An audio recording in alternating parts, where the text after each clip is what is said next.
I was always interested in radio. So as a kid, you know, I listened to one of those guys you hear about that listens to the radio in bed under the sheets, you know, and then doesn't have any sleep to go to school. Anyhow,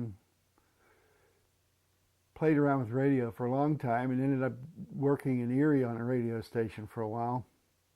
And it's after I got back from that I went to work for Opus One stereo store in Pittsburgh. So I knew people there. Say, hey, you want to work? Okay. So I worked on fixing equipment and stuff. And that's sort of my first connection to Hardman Associates was through that, because it's like everybody that worked at Opus One ended up working at Hardman's. Mostly radio, television commercials. It was mostly the audio parts.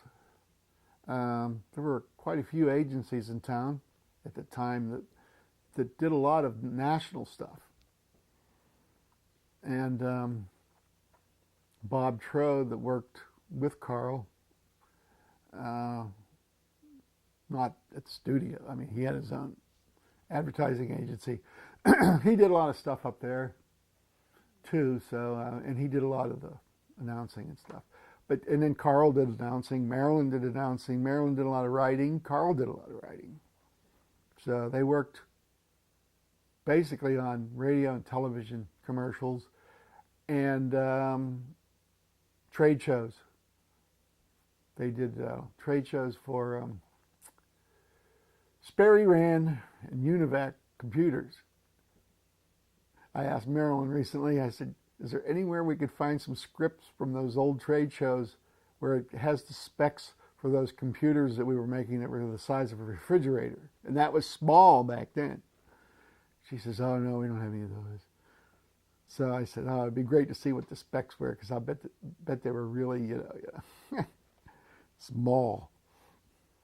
Well, when they made the sound effects cassette, I think that was mainly just to for their those shows they'd go to, the Comic-Cons and stuff.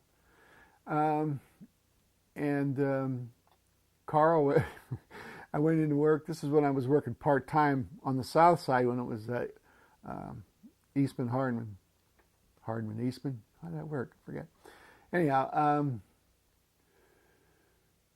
I went in one day and Carl was rummaging through boxes of reel-to-reel tapes. I'm going, what are you doing? He says, we're going to make a cassette of all the sound effects from Night of the Living Dead. I said, okay, anything but the crickets.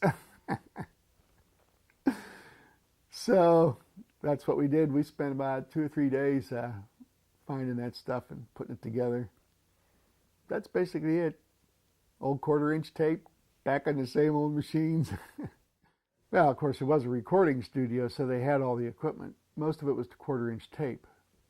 And, you know, they used all kinds of weird things to make the sound effects. Of course, they had a large sound effect library on tape.